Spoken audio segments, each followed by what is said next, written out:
મારા દીકરાને શું મોટી ફોર્ચ્યુનર કે 25 થી 35 લાખની 40 લાખની 50 લાખની કરોડની ગાડીમાં મારા દીકરાને શું ના ફરાવું? ફરાવું ને. મારા દીકરાએ કોઈ દાડ મને પ્રાર્થના નહીં કરી કે મારે આવી ગાડી લાવી છે.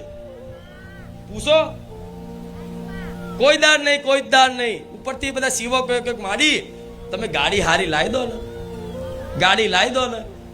એમ કે તમે ખાલી અબિયાલ પ્રાર્થના કરશો તો આ રવિવાર નહીં થાય, ગાડી આવી છે. અને હું કહું છું પટેલ, મારો દીકરો ખાલી પ્રાર્થના કરે ને મારા આ ગાડી લાવી છે, આવતો રવિવાર ના થાય અને ગાડી ઊભી હોય.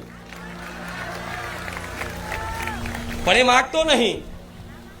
એ માગતો એટલે નહીં, એને ખબર છે કે એને કહી દીધું છે મને માતા, તું મોટી મોટી મોંઘી કરોડો રૂપિયાની ગાડીઓ મને તું ફેરવીશ, હેલિકોપ્ટરમાં ફેરવીશ. મારા દીકરાને હેલિકોપ્ટરમાં બેહાડવા માટે પૂછો જેટલા જણાએ કે માડી હેલિકોપ્ટરની ફૂલોની વર્ષા કરીએ, માડી હેલિકોપ્ટરમાં એન્ટ્રી કરીએ, માડી થોડી ખાલી જગ્યા કરી આલો, ખાલી રજા આપી દો ને બધું અમે કરી લઈશું.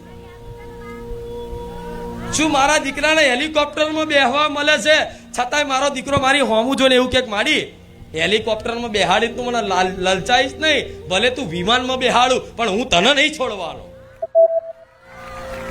ભલે તું ફોરેન મોકલું, લંડન મોકલું, પ્રાઇવેટ જેટમાં ફરાવું, પણ માડી મારે જે જોઈએ છે એ તો તારો પ્રેમ, મારે બીજું કશું જોવતું.